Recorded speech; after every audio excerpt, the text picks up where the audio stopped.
అందరికీ నమస్కారం. ఈరోజు నేను కవ్వాళ్ళ పులుసు చేస్తున్నానండి. వీడియోలో ఇంతకుముందు చేశాను 1 ఇయర్ క్రితం. ఇప్పుడు మళ్ళీ చేస్తాను. వర్షాకాలం కదా, ఇవి ఫ్రెష్గా వస్తాయి, అందుకని తీసుకొచ్చారు మా వారు.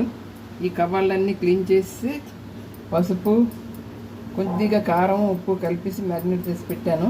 ఇదిగో టమాటా ప్యూరీ, ఆవాలు, ఉల్లిపాయ పేస్టు, కొత్తిమీర, కరివేపాకు, పచ్చిమిర్చి.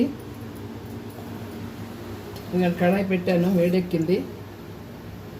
కొద్దిగా ఆయిల్ పోసి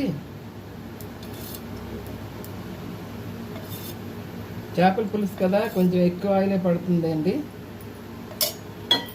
ఆవాలు వేస్తున్నాను. నూనె కాగింది. ఆవాలు వేస్తే బాగుంటుంది. చేసి పెట్టుకున్నాను, ఇవి వేస్తున్నాను.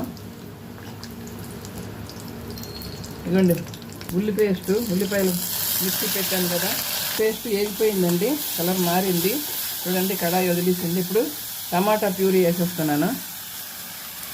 ఇది కొంచెం దగ్గరికి, ఇది కూడా కొంచెం ఎగిరిపోవాలి, అంటే పచ్చివాసన పోవాలి. కొంచెం ఎక్కువే పడుతుంది, చేపల పులుసు కదా. ధనియాల పొడి,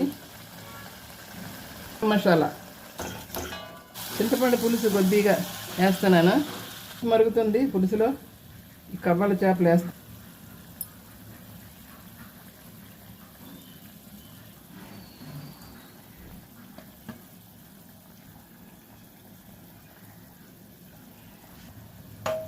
కరివేపాకు, కొత్తిమీర.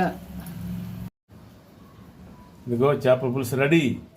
చెప్పు. ఇదిగోండి చేపల పులుసు రెడీ, కవ్వాళ్ళ పులుసు.